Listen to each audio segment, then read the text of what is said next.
Some men spend their whole lives building something. Matthew Lyon spent 23 years building an empire, and about 4 hours destroying it. And my wife Cassie, she didn't even break a sweat. Welcome back to Dad's Sweet Revenge. Grab your snacks, get comfortable, and remember, every villain in these stories thought they were the smartest person in the room. They were not. Subscribe so you never miss a story. My name is Liam Smith. I'm a venture capitalist, not the startup bro with a kombucha addiction and a vision board covered in Elon quotes kind, but the kind who has quietly co-signed the growth of 3 of the top 10 fastest growing companies in the country over the last decade. I don't do press. I don't do panels. I don't post LinkedIn essays at 6 a.m. about disruption and the future of capital. I show up, I read the numbers, I ask the questions nobody else thought to ask, and then I write the check or I don't. I've been doing this long enough to know that the most dangerous person in any room is never the loudest one.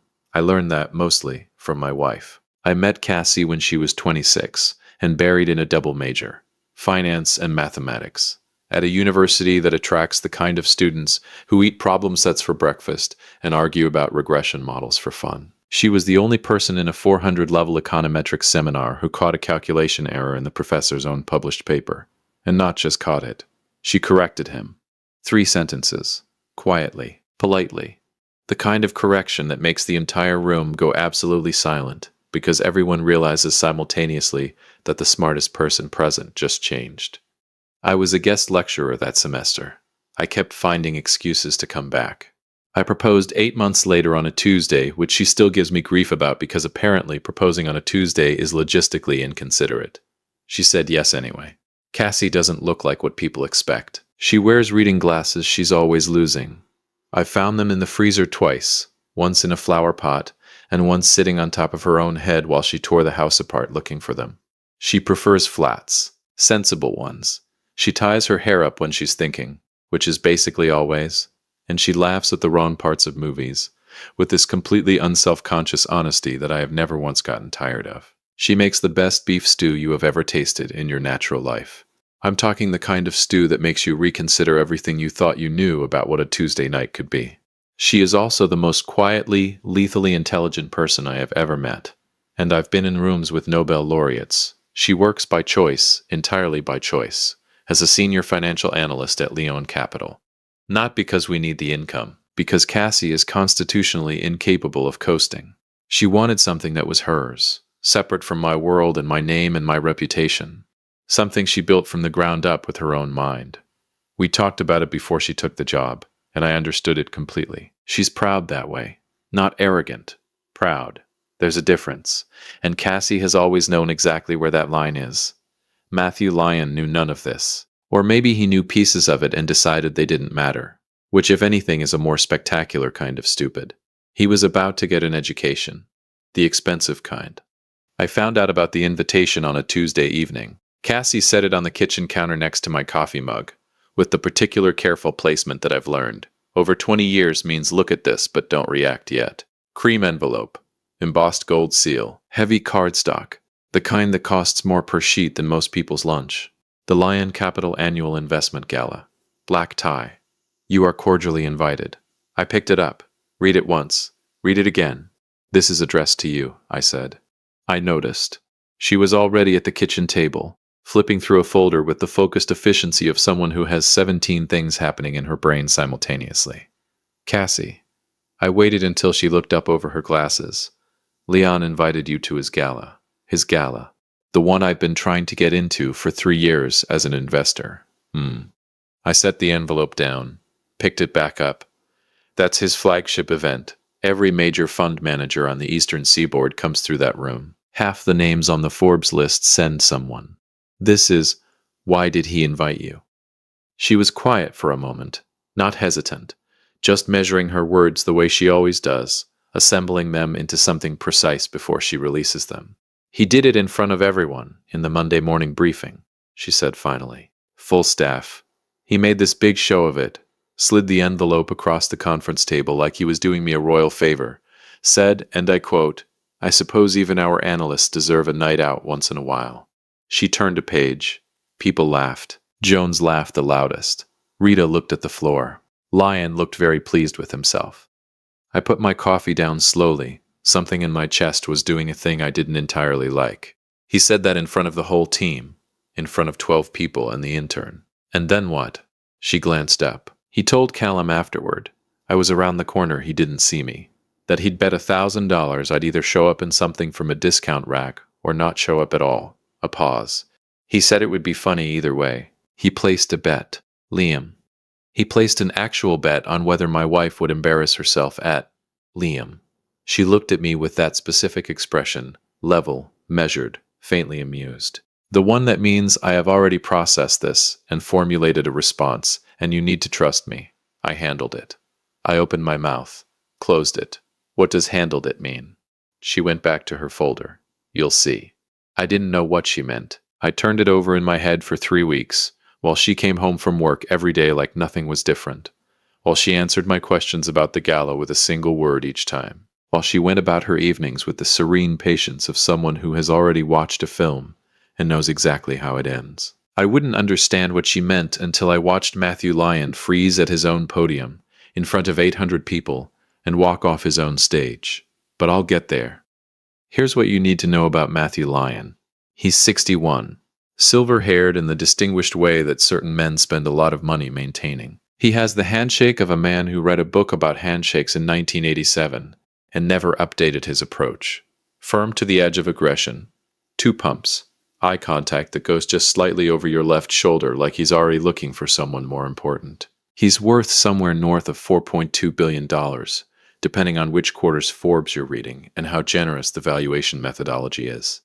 He built Leone Capital over 2 decades through a combination of genuinely shrewd early bets on infrastructure technology, one extremely fortunate marriage to a woman whose family had been in private equity since before Leone knew what private equity was, and a remarkable talent for surrounding himself with people significantly smarter than him, and then absorbing their best ideas like they were always his own. He's the kind of man who gives a toast at his own charity dinner and somehow turns it into a 15-minute story about himself. He's the kind of man who calls junior analysts kid, well into their 30s, and has never once in his career learned an assistant's last name. He collects impressiveness the way some men collect watches, not because he loves the craft, but because he needs people to see him wearing it. He is also, as I have now had extensive professional and personal occasion to document, a petty, small-hearted bully who cannot tolerate being corrected.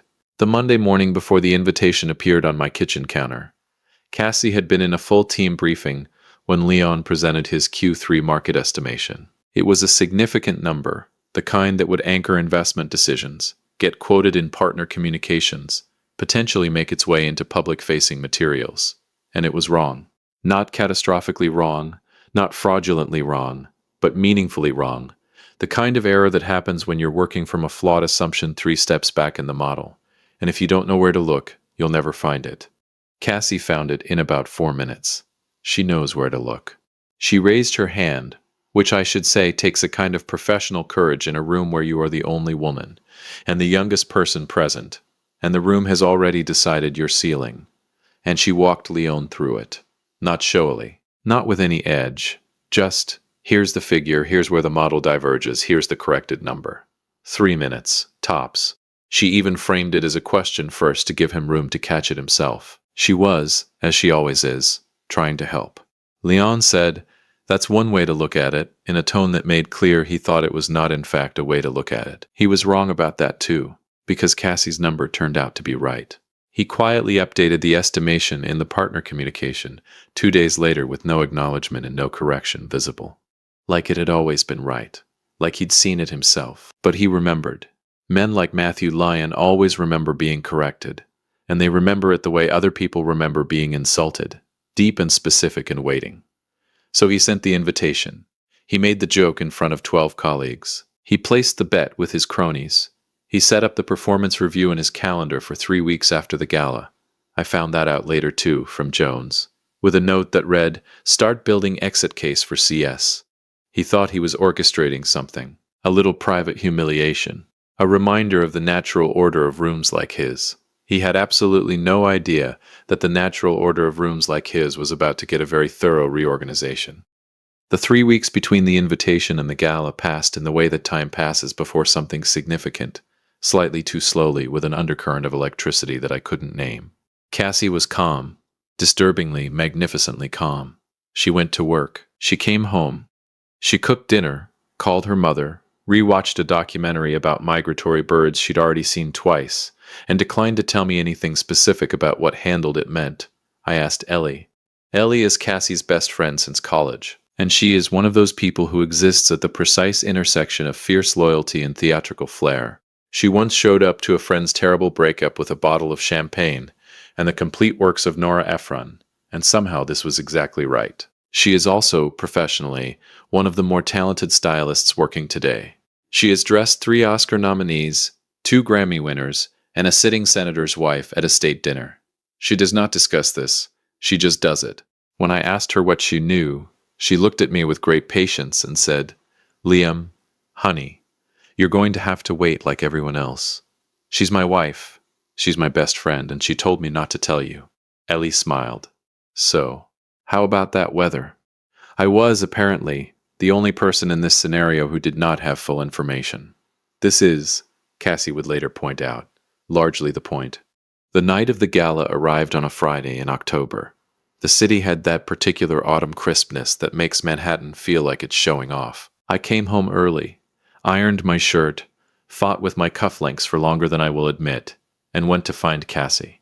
She was in the chair by the vanity in our bedroom. Ellie was there, had apparently been there for 2 hours, working with the focused intensity of someone conducting surgery. There were products and tools I cannot name arranged on the dresser with military precision. And there was the dress. I stopped in the doorway. I have been married to this woman for 19 years. I have seen her in everything from a hospital gown to the gown she wore at our wedding. And I have thought she was beautiful in all of it, genuinely, without performing it. But this was something different. The dress was black, which is the only simple thing about it. It moved like water and held like architecture. It sat on her like it had been designed with knowledge of her posture, her collarbone, the exact angle of her shoulder when she's thinking. It probably had a name. It probably had a history. Ellie had almost certainly called in a favor worth more than my car. "You look," I started. "Don't make it weird," Cassie said without turning from the mirror. "I'm not making it weird. You've got the face." "What face?" "The one you make at the end of that one commercial. The one with the dog and the—" "I don't cry at that commercial." Ellie made a sound that was very clearly a suppressed laugh. "I don't," I said, to no one in particular. Cassie turned around. She looked at me in that way she has. Full direct, a slight tilt of the head. "You ready? Are you?" She picked up her clutch. "I've been ready for 3 weeks." We rode to the Harrington Grand in comfortable silence. Good silence. The kind built from 2 decades of proximity to another person.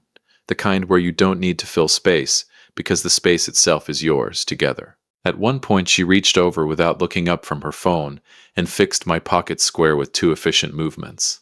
I didn't say anything. I just drove and thought about the fact that somewhere on the 42nd floor of the Harrington Grand, Matthew Lyon was probably on his 2nd scotch and his 4th self-congratulatory story, feeling very settled in his certainty about how the night would go. I thought, enjoy the next 45 minutes, Matthew. The Harrington Grand's 42nd floor is the kind of room that exists to remind you where you sit in the architecture of money. Floor-to-ceiling glass on 3 sides. The city spread out below like something that belongs to you personally. 800 guests in black tie, every one of them trailing the low-frequency hum of Sirius Capital. The air smells like expensive candles and ambition and just a little bit of anxiety masked as confidence, which is the cologne of high-net-worth social events everywhere. We had timed our arrival deliberately, 45 minutes late. Leon's keynote was scheduled for 8. It was 7:52 when we handed our invitation to the attendant at the door. She scanned it, started to say the standard welcome, looked at Cassie, looked specifically at the dress, looked back up, stepped aside with a kind of reflex courtesy that the dress commanded entirely on its own. The main hall doors were open. I put my hand at the small of Cassie's back. She didn't hesitate. She never hesitates. That's one of the 10,000 things I love about her. Matthew Lyon was mid-sentence. I know this precisely because Jones found me at the bar an hour later and described it in the detailed, slightly traumatized way that people describe witnessing something they didn't expect to witness. Lyon was working through a point about capital allocation in emerging markets. The 3rd time he'd made essentially the same point, Jones noted, reformulated in slightly different language each time, like he thought repetition was emphasis, when the change in the room's energy started. It wasn't loud, it was a current, the kind that moves through a crowd the way a rumor does, table by table, person by person, until it reaches the front and arrives fully formed. A shift in attention. Next turning. The low, collective recalibration of 800 people redirecting their focus. Leon paused. He looked up from his notes. The crowd between the entrance and the podium had parted just slightly, the way crowds do when they're responding to something without quite knowing they're doing it. A magnetic thing. A pull toward whoever just walked in who clearly belongs at the front of every room they enter. And there was Cassie, moving through, unhurried, touching my arm at something, nodding to a woman who apparently recognized her from somewhere, the dress doing what the dress did, which was make every other garment in the room suddenly feel like it had been trying too hard. And me beside her in the tux she had picked out 3 months ago for a different event, and insisted I keep pressed, because she had said at the time, "You never know." Lion saw her first. The frown came first, the squint of someone trying to locate context for something they're seeing. Then recognition, slow and reluctant. That's my analyst. That's the woman I... The calculation, urgent and unsuccessful. And then the pallor, the actual physical draining of color from the face of a man who has, in the span of approximately 3 seconds, understood the full architecture of what he has done. I have seen that face in boardrooms. I have seen it across negotiating tables. I have seen it on the faces of men who thought they had a better hand than they did, right at the moment the cards turn. Matthew Lyon set down his note cards. He stepped back from the podium. "Mr. Lyon?" The moderator, a thin man named Davis who would spend the rest of the evening looking like he needed a drink, leaned forward. "Sir, did you want to?" Matthew Lyon said nothing. He picked up nothing. He walked off the stage, directly into the wings, and he did not come back. The room erupted. Not loudly. This is a room full of people who have trained themselves not to react visibly to things that astonish them, because visible astonishment signals that you weren't already aware. And in rooms like this, you're always supposed to already be aware. But the whispering was immediate and total. 800 people in 17 simultaneous conversations, all pointing the same direction. Cassie sat down at table 7. She smoothed her dress. She picked up the menu card and read it with the focused calm of someone who has been waiting for a train that she knew was coming. I sat down beside her. "You want wine?" A few people stopped by the table, some who knew me professionally, one who apparently knew Cassie from a conference years back, and lit up to see her. We had a perfectly pleasant 45 minutes, while Matthew Lyon, somewhere behind a curtain, presumably contemplated his choices. And then Jones appeared at my elbow. I want to tell you I was prepared for what Jones showed me. I want to tell you that I'd anticipated the worst and was ready for it.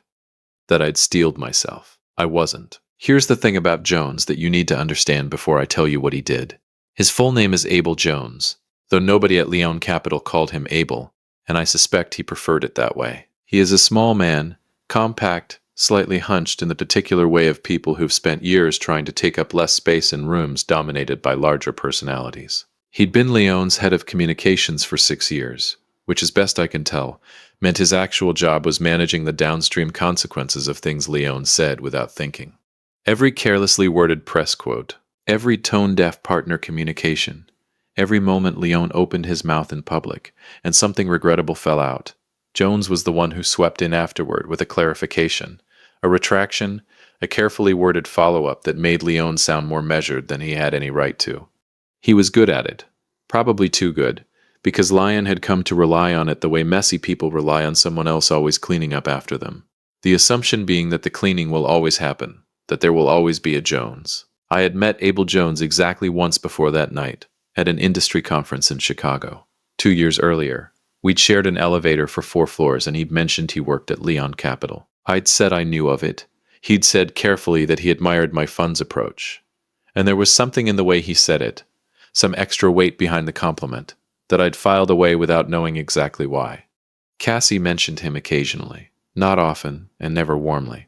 He was one of the ones who laughed at Leon's joke in the Monday briefing. She'd said that matter-of-factly, the way she reports things she has already processed and filed under, noted, not forgotten. She didn't hate Jones. She'd simply, clearly, and permanently revised her assessment of who he was. What neither of us knew was that Jones had a daughter, 24 years old. 3 years out of college, working her first serious job at a mid-sized consulting firm downtown. Smart kid, apparently, The kind who stays late not because she has to, but because the problem is still interesting. She'd told her father, over dinner one Sunday, about a senior partner at her firm who had started making her Monday mornings uncomfortable. Small things first. A dismissive comment in a meeting. Her ideas attributed to a male colleague 2 days later, as if the original conversation had never happened. Then a joke, in front of the team, at her expense, about whether she'd worn the right outfit to a client lunch. Jones had told me this later, not at the gala. He'd called me 2 weeks after everything broke, to explain himself in the way that people sometimes need to explain themselves, once the adrenaline has gone and the choice they made starts to feel very large and very permanent. He was quiet on the phone, choosing his words with the same careful precision he'd spent 6 years applying to other people's messes. I watched it happen to my daughter, he said, and I told her to keep her head down, to be smart about it, to pick her battles. A pause, and then I went to work the next day, and I laughed at Lyon's joke. He said when he laughed, Cassie had looked at him for just a moment, not with anger, just with the quiet disappointment of someone recalibrating, and then she looked away. That look, he said, had lived in him for 3 solid weeks. I've been cleaning up his messes for 6 years, he told me. I've told myself it was just business, that it wasn't personal, that I was just doing my job. His voice went tight. But it's always personal for someone, isn't it? I didn't answer that. It didn't need an answer. So when Jones appeared at my elbow at the gala, I didn't know any of this yet. All I knew was that a small, slightly hunched man was standing at my right shoulder, with the look of someone who has been carrying something a long distance and has finally arrived at the place where he can set it down. He glanced around once. Then he held out his phone. Low, between our chairs. Quiet. Mr. Smith, he said. I think you should see this. I looked at the screen. It was a group chat. Lyon, Callum, and 3 other senior partners, men whose names I recognized, whose funds I was aware of, one of whom I'd shaken hands with twice at other events. 3 weeks of messages. I read slowly. My jaw tightened somewhere around the 4th scroll. There were photographs of Cassie at her desk, candid ones, taken without her knowledge. The angle suggested a phone held low, pointed across the open plan office. There were captions underneath them. I am not going to reproduce those captions here, because they are the kind of thing that once you read them, sits in you like something heavy and sharp, and I have no interest in redistributing that particular weight. I'll tell you only that they were specific in their cruelty, creative in the way that only men who believe they are completely untouchable can manage. There were 3 separate bets logged in the chat. Lyon's original $1,000 bet about the dress, a second bet from Callum, about whether she would cry at some point during the evening if she came. A third, from a partner named Fredericks, about how many sessions of a manufactured performance review it would take before she quit. They had scheduled the performance review. Lyon had sent a calendar invite. I could see the screenshot in the chat, titled CS Quarterly Check-In, dated 3 weeks out, with a private note. Start building exit documentation. Make it procedural. Better that way. They had planned, with coordination and documentation, to push my wife out of her job. For correcting a number, I kept scrolling. And then, buried about 2/3 down, was something that had nothing to do with Cassie at all. Leon and 2 of the partners, talking freely, the way men talk when they believe they are only among themselves, about the structure of a co-investment arrangement, numbers, representations, the language used to 2 current external partners about what their positions entitled them to. It was different, materially, specifically, significantly different, from what those partners had been told in writing. I read it twice, a third time. Then I handed the phone back to Jones and kept my voice very, very level. Can you forward the full thread, I said, to an email address I'm going to give you right now? Jones looked at me for a moment, a long moment, the look of a man checking whether he's making the right decision. Then he nodded, took out his own phone, and opened his email. I don't usually do podiums. I want to be honest about this. I write memos. I operate in conference rooms. I ask the question no one else thought to ask and let the answer do the work. Speeches are not my natural habitat. But at 10:15, when the moderator was visibly struggling to bring the evening to a close, Leon had not returned, the keynote had not been completed, and the room had the restless, electric energy of 800 wealthy people who witnessed something and have not yet been given permission to fully process it. I leaned over to Cassie. I'd like to say something, I said. She looked at me, read my face the way she always does, Fast and accurate. How bad is it? The chat? Pretty bad. You said don't make a scene. I said don't make a scene. She picked up her wine glass, held it for a moment. That was before Jones talked to you. I stood up. The moderator looked so relieved when I approached that I almost felt bad for what I was about to do to his evening. I told him my name. He stepped aside immediately, because that's what my name does in rooms like this, and I am usually embarrassed by it, but tonight I was not. The room settled. 800 people. Real money. Old money. The kind of people who can smell significance before it arrives. I gripped the edges of the podium lightly. Most of you know who I am, I said. For those who don't, my name is Liam Smith. I'm a venture capitalist. I've been in this industry for 22 years. And the woman at table 7, in the black dress, is my wife Cassie. She works as a senior financial analyst at Leon Capital. I paused. Let the room absorb the geometry of that. She was invited here tonight as a joke. Silence. The dense kind. Matthew Lyon placed bets, multiple documented bets, with members of his senior team that she would either not show up or embarrass herself if she did. He had members of his staff photograph her at her desk without her knowledge. He had his calendar blocked for a series of performance reviews, which he privately described, in writing, as the start of building an exit case. All of this, because 3 weeks ago in a Monday morning briefing, she raised her hand and corrected an error in his Q3 market estimation. A significant error. The kind that, left uncorrected, would have caused him meaningful public embarrassment. I looked out at the room. 800 faces, still as water. She saved him from that. She did him a professional courtesy. She flagged it quietly, walked him through it, gave him every opportunity to receive it graciously. I let a beat go.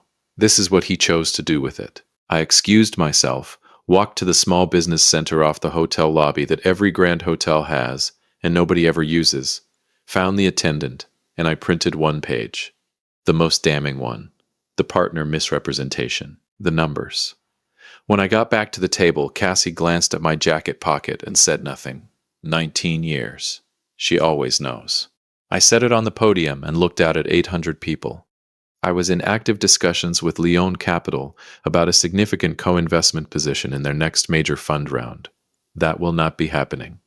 A few audible exhales in the room. I've also retained counsel to ensure that the appropriate parties, including certain current partners of Leon Capital, receive documentation of representations made to them about their positions that appear to be materially inconsistent with the terms they agreed to. A murmur, low and spreading, and not friendly. I want to say one last thing, and then I'll sit back down. I looked toward table 7. Cassie was watching me. That steady look, the one I've relied on for years, the one that means I see you. Go ahead. I have been in this industry for a long time. I have sat across from genuinely extraordinary minds, people who changed what I understood about finance, about risk, about possibility. The sharpest financial intelligence I have ever personally encountered belongs to the woman at table 7, who prefers flats, who loses her reading glasses constantly, who makes a beef stew that will genuinely change your relationship to winter. A ripple of laughter. Warm. Real. She chose to work under her own name, not mine, because she is the kind of person who insists on building her own thing, in her own right, without a shortcut. She joined Leon Capital and she did extraordinary work there. And when she caught a mistake, she flagged it carefully and professionally because she was trying to help. I straightened up. Matthew Lyon looked at all of that and saw an opportunity for a joke. I picked up the folded page, held it. I hope it was worth it. I genuinely do, because from where I'm standing it cost considerably more than $1,000. I stepped back from the podium. The applause started at the back of the room. One person, then 3, then a wave. I walked back to table 7 and sat down next to Cassie. She looked at me for a moment. You made a scene, she said. It was an extremely organized scene. Liam, I used complete sentences. I had documentation. I picked up my wine. That's not a scene. That's a presentation. She put her hand over mine. Squeezed once. Said nothing else. Behind us, the room was already rearranging itself. 3 separate conversations had started simultaneously at the tables immediately around us, and none of them sounded like good news for Leon Capital's next fundraising cycle. Jones had been sitting on the chat for 2 weeks, he said, unable to decide what to do with it. He had a family. He had a mortgage. He also had, underneath the hunched posture and the 6 years of managing Leon's fallout, a conscience. He sent me the documentation. I had my attorneys review it. The partner representations issue was real, and it was serious. The performance review scheme was documented and time-stamped. The photographs of Cassie were, well, my attorney used the phrase hostile work environment in a tone that suggested she was being conservative. I told Cassie everything, all of it. She sat across from me at the kitchen table, and she read the materials I showed her, and she was quiet for a long time. And then she said, "Okay." Matthew Lyon did not reappear that night. Not to the crowd, not to the moderator, not to the 3 partners who apparently tried to reach him by phone in the hour following my remarks. Callum found me by the coat check at 11, looking like a man whose entire structural understanding of the evening had caved in on him. "Mr. Smith," he said. His voice had a particular quality, the strained precision of someone choosing words the way you choose footholds on a crumbling ledge. "If we could arrange a conversation, to provide some context for the group chat." He opened his mouth, closed it. "Callum." I picked up Cassie's wrap from the counter. "There isn't a conversation that fixes documented intent. There's attorneys, and there's time, and there's whatever your own counsel advises you. That's where this lives now." He was still standing there, slightly open-mouthed, when I held the door and Cassie and I walked out into the October night. I found out later, from someone who'd been on the event staff, that Matthew Lyon left the Harrington Grand through the service corridor on the 41st floor at approximately 11:20, coat over his arm. No car service. He'd apparently dismissed the driver earlier in the evening, before everything went sideways, intending to leave with a group. He walked out into the city alone, through a door that kitchen staff use, like a man who had somewhere urgent to be and no desire at all to be seen getting there. He'd walked in through the grand entrance at 7 o'clock, greeted by name, full room, top of his world. He left through the kitchen. The headline broke 6 days later. Not from me. I had said what I had to say, in the room where it needed to be said, and I had no interest in feeding a media cycle. It came from a financial reporter named Wright, who had been at the gala, had watched everything from table 12, had made 17 phone calls in the subsequent week, and had done what good reporters do. The partner misrepresentation story broke first, picked up immediately by 3 major financial publications. The hostile work environment documentation, which Jones ultimately filed formally, with considerable professional courage, became a secondary story that grew faster than the first. By day 8, 2 of Leon's major institutional backers had issued careful, lawyerly public statements about reviewing their positions. By day 12, 3 more had quietly begun the legal mechanics of restructuring their commitments. Fredericks resigned. Callum resigned 8 days after Fredericks, which from where I sit was 7 days too late to matter. The empire didn't fall the way buildings fall. It went the way things go when the foundation was always partially wrought.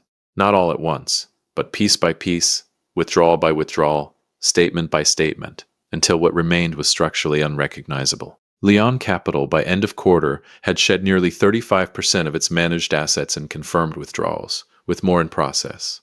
Matthew Leon himself gave one interview, 6 weeks later, to a sympathetic outlet that no one significant reads. He said it had been a misunderstanding. He said things had been taken out of context. He looked on screen like a man wearing a suit he used to fit better. I watched 30 seconds of it and turned it off. Cassie got her first serious job offer the week after the gala, a senior role at a fund that had been at the event and had spent the interim doing what funds do when they identify someone they missed. She thanked them and declined. She took 2 months. Read aggressively. Reorganized our kitchen in a way that is objectively more efficient and yet somehow still disorienting to me every single morning. Went on long walks, sometimes with me, sometimes alone.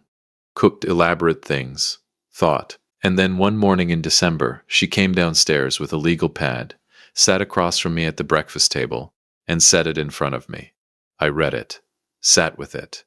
Read it again. It was a fund structure. Focused. Built around the particular intersection of quantitative modeling and emerging market infrastructure that Cassie had been quietly studying for 3 years. The kind of thing that requires not just intelligence but a very combination of patience and nerve. The kind of thing that, done right, would be quietly extraordinary. "I want to start something," she said. "I know. I want to do it clean. My name, my structure." She turned the pad back toward her. I'll take capital from the right people, not just, I know. I pushed the pad back. For what it's worth, from a completely objective analytical standpoint with no personal interest whatsoever. Liam, it's a very good structure. That look, stop. I'm not doing the face. You're doing the face. I'm doing an objective professional assessment of a sound. She leaned across the table and kissed me, which ended that particular conversation, which was probably her plan all along. I saw Matthew Lyon once, after.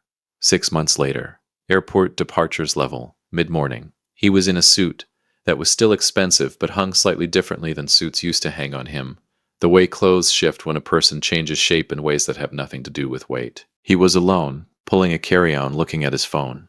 He looked up, saw me. We were maybe 15 feet apart. He was perfectly still.